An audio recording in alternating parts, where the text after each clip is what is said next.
Hey everybody, I hope you are well. I did not expect to be in Hartford all day today, but I have been.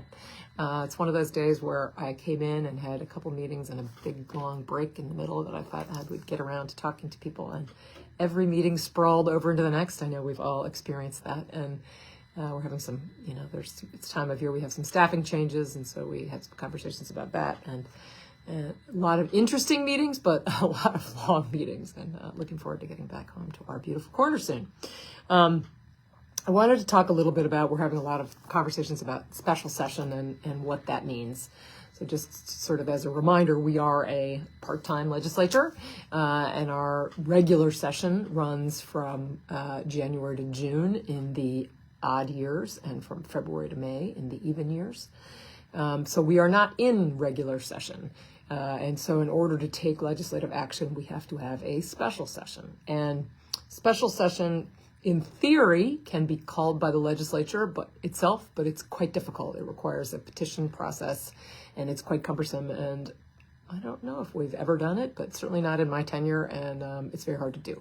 So typically, special session has to be called by the governor, and that is really the bulk of the negotiations we're having now, to convince the governor that he should do that. I have done so, or I have advocated with him for that. First of all, to address a housing bill that was vetoed, but that my understanding is there's since been agreement between the executive branch and the legislature on that bill. And just as a note, we had an excellent housing summit meeting on Monday night, run by the Litchfield County Center for Housing Opportunity, and lots of other very knowledgeable people there from all the towns in the region who have been working diligently on all kinds of affordable housing projects, and bringing them to fruition. We are seeing some projects actually get moving, and in particular, it's fascinating to watch some of the modular projects because they go up so fast. So anyway, so at that meeting, we had a long conversation about the housing bill, which formerly known as House Bill 5002. And it's my understanding that there is an agreement on the substance of the bill. Some changes, some changes with respect to parking, some changes with respect to the numbers that were assigned to the towns in that bill. There will not be numbers in the bill, but there will be a process for getting there. So I think it's a good bill. So the conversation is not, it seems to me, less about the substance of the bill than about whether we will have special session. And again, we are dependent on the governor to do that. So we are trying to push him to do that. Now, one of the issues about special session, of course, is that when you have a special session, you are truncating the process. So the process, there are two things about this that I want to talk about that are important, is that power and process. So process matters to me. I think public hearings are important. You learn a lot from what, people, lots of, when people show up and testify about a bill, you learn, you make it better, you provide details, you negotiate, and, debate, all those things.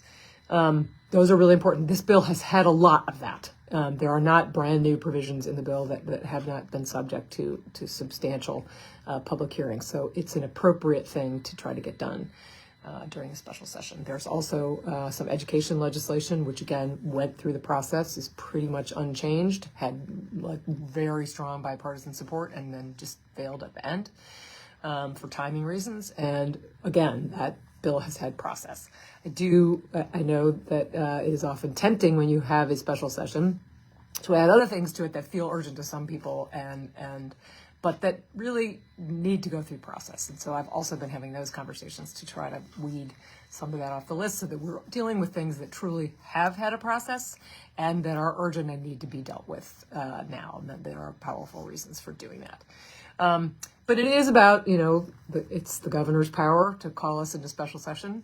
And part of that conversation is, in fact, when he calls us into special session, the legislature then gains a little power over his call. Will be specific about what the agenda can cover, but we have a little ability with the interpretation of that. And so the power sort of ebbs back and forth, and it's a natural thing for, at least in Connecticut, the various branches of government want to hang on to their power, and they exercise it. And so we, the legislature, have some things to say. And even though the governor is of our same party, we have sometimes different things to say than he has to say, which I would add is quite healthy.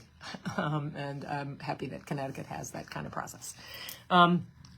I did, it is October, which is Domestic Violence Awareness Month.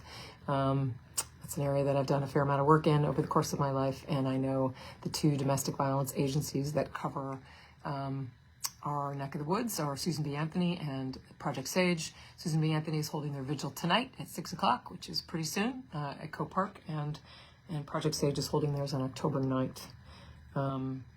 Near Project Sage. I'll put the specifics of it in the newsletter. So I'm always looking forward to take some time to honor those who have had those experiences and to see what we can do to help make their lives better and help prevent them in the first place. So I hope you are enjoying the beautiful weather, and I hope you have a great weekend.